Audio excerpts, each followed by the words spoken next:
L'any 2015, un equip de reporters va aprofundir en una investigació policial que va succeir a la ciutat de Reus uns anys abans. Els fets es narren mitjançant testimonis directes, elaborant un seguiment a tota la investigació policial.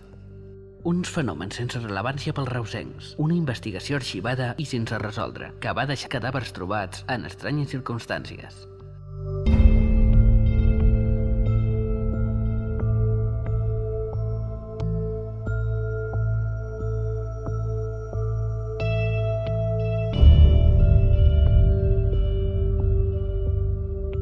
La primera víctima, Dolors Puig, una dona de 36 anys, professora de l'Institut Salvador Vilaseca.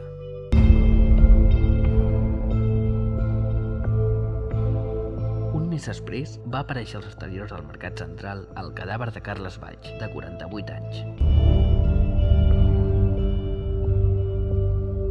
El 19 de febrer del 2014, una altra víctima va ser trobada a la terrassa de casa seva, al barri del Carme.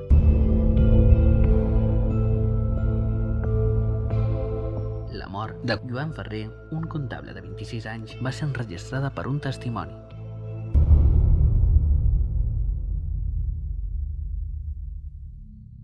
Aquell dimecres sortia a passejar el gos, com faig cada dia, sobre les 11 de la nit, i vaig sentir com un soroll, que era estrany a aquella hora, perquè normalment en aquell parc, a aquella hora, no hi ha tant de soroll.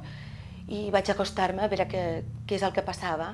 El gos va començar a bordar i era una sensació molt estranya. Llavors em vaig acostar i vaig veure que hi havia molts coloms, com al terra, i vaig treure el mòbil perquè dic, mira, em va resultar curiós. I en aquell moment vaig acostar-me per gravar i va ser quan vaig veure que estaven atacant un home.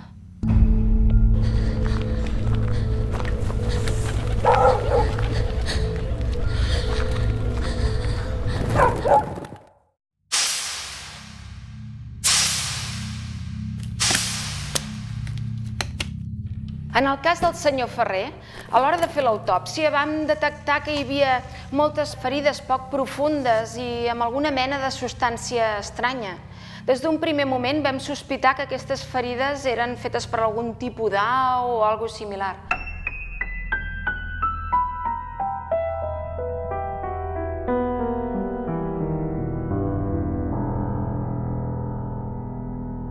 En aquest cas d'homicidi van trobar ferides de molt poca profunditat, d'uns 3 a uns 5 centímetres. També altres més curves, poc incisives. I en tot el cos, petites esgarrapades, molt fines, efectuades amb les urpes de les potes d'un au.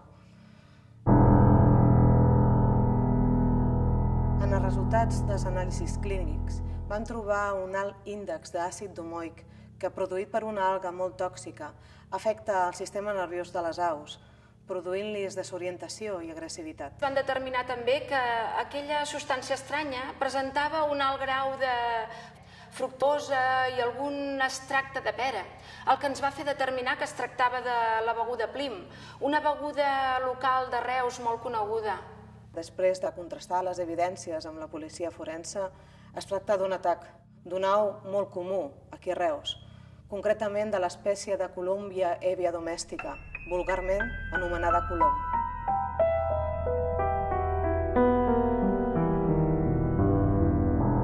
La beguda Plim va néixer l'any 1928, a Reus. La fabricava l'empresa Gili S.A., regentada per Joan Gili Boloix. A la dècada dels anys 50 va deixar de produir-se i posteriorment la va adquirir el senyor Mariner. L'empresa va gaudir d'uns anys d'estabilitat i d'esplendor econòmic. Durant aquesta etapa, el senyor Mariner va fer créixer l'empresa des d'un entorn familiar i proper. Va aconseguir fins i tot competir contra marques de reconeguda trajectòria. La mort, l'any 2010, del senyor Mariner va commocionar el sector empresarial. Va ser el seu fill, el Jordi Mariner, qui es posà al capdavant de l'empresa familiar. Inesperadament, l'any 2013, en Jordi Mariner va traspassar l'empresa Indústries Vázquez, un nou empresari del sector. Seguint amb les investigacions policials, es van adonar que les morts produïdes entre el 2013 i el 2014 coincidien amb el canvi de propietari.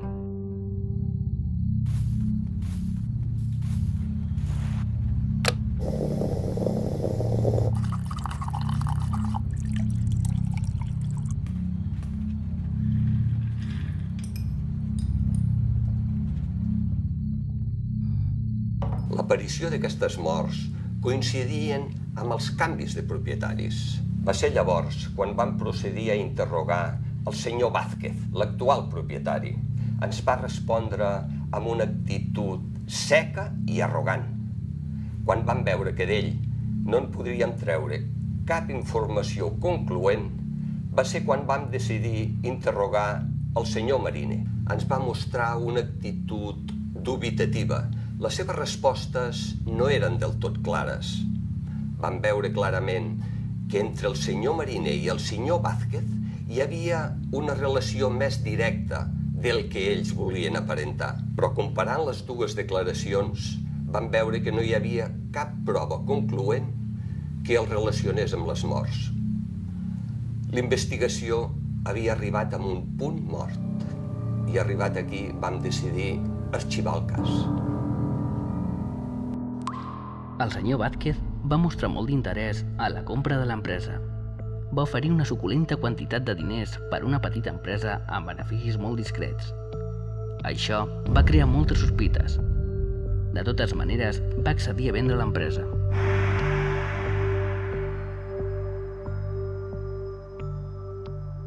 Quan la investigació va ser arxivada, el senyor Mariner va iniciar una recerca paral·lela. El que pretenia era demostrar la seva innocència, perquè amb el cas tancat quedaven indicis que podien perjudicar la seva reputació i la memòria del seu pare. Després de parlar amb els treballadors més veterans, amb els que tenia una certa confiança, perquè de petita havia passat moltes hores amb ells, em vaig adonar que hi havia alguna cosa que els incomodava, sobretot els treballadors del torn de nit. Un d'ells, i gairebé contra la seva voluntat, em va explicar que cada dimecres el propietari desapareixia amb un carregament de plin, que no sabien on el portava i que no quedava constància en cap lloc de l'empresa. Sabent això, vaig aprofitar una nit per seguir-lo. Es va dirigir a les afores de la ciutat. Va avançar pel camí i es va parar davant unes basses, descarregar el plin i l'abocar dins d'elles. Em vaig apropar sense que em veiés i va ser en aquell moment quan vaig veure centenars de coloms que s'acostaven a les basses. Anaven com hipnotitzats a veure. Vaig optar per marxar i en aquell precís moment vam creuar mirades amb en Vázquez. M'havia descobert. Va ser llavors quan vaig ensopegar i vaig trobar una acreditació d'un treballador de la meva empresa. Vull dir, de la meva exempresa. Era l'acreditació del Joan Ferrer. Un cop la policia va rebre la trucada del senyor Mariner, veient el comportament anormal del senyor Vázquez i l'aparició de l'acreditació del senyor Ferrer, es va procedir a reobrir la investigació. Tot indicava que el cas no estava resolt. Revisant els expedients de les víctimes, es van descobrir detalls que havien passat desapercebuts durant la primera investigació. Joan Ferrer va ser treballador durant un breu període de temps. La policia va deduir que aquest havia descobert els secrets que amagava l'empresa. L'havien de localitzar urgentment per tal de tornar-lo a interrogar i aclarir la relació entre les víctimes i el senyor Vázquez.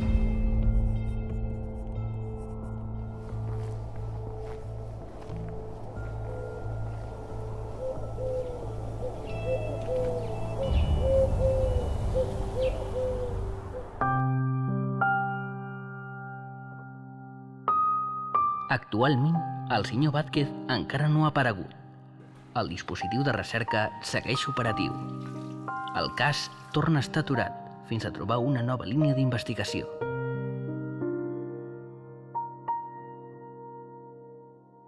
L'empresa ha passat a mans d'un grup de socis inversors que gestionen l'activitat, tot i que el seu rendiment econòmic s'ha reduït considerablement. La ciutat ha engegat una campanya d'esterilització de coloms per tal de disminuir el nombre que habita el municipi.